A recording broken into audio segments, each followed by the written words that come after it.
You know that pit in your stomach, feeling when you open a text message, read the first line, decide you'll deal with it in 5 minutes, and then suddenly you look up and 3 days have evaporated? You realize you've become one of those people who ghosted a conversation without meaning to. This isn't just about being rude or having social awkwardness. This is about message overload, cognitive fatigue, and the way your brain fundamentally tries to save itself from digital burnout. Why are you constantly suffering from what we could call reply reluctance? It's not laziness, it's an intense fight between your working memory and the sheer cost of context switching. For years, we've just labeled this flakiness. We assume we're terrible friends, or maybe that the person texting us isn't important enough. But the real culprit is something deeper, hitting right at the core of your executive function. The moment that notification pings, your brain has to perform an immediate cost-benefit analysis. A text message isn't a closed-loop task like hitting send on an email. It's an invitation to a whole new chain of social and intellectual labor. When you leave a text unread, it stays in a psychological holding pattern known as the Zeigarnik effect. The uncompleted task sticks right on the surface of your awareness, causing low-level anxiety. That's why you feel guilty.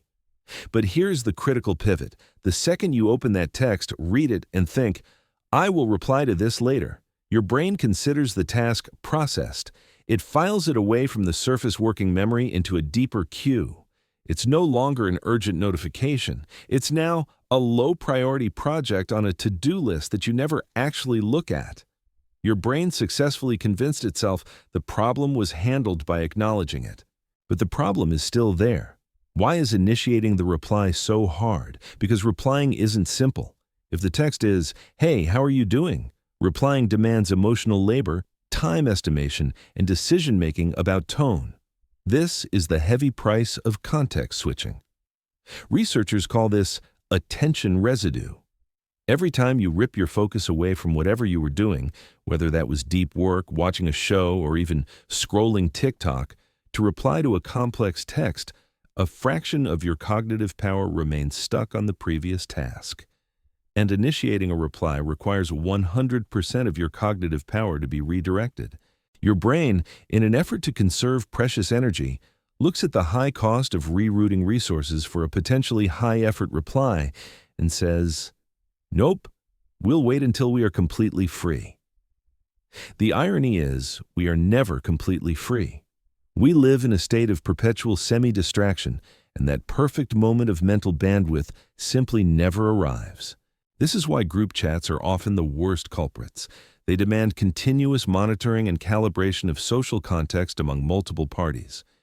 Replying to a simple, "What time should we meet?" becomes a massive drain because it involves future scheduling, confirmation, and potential negotiation, all demanding high executive function.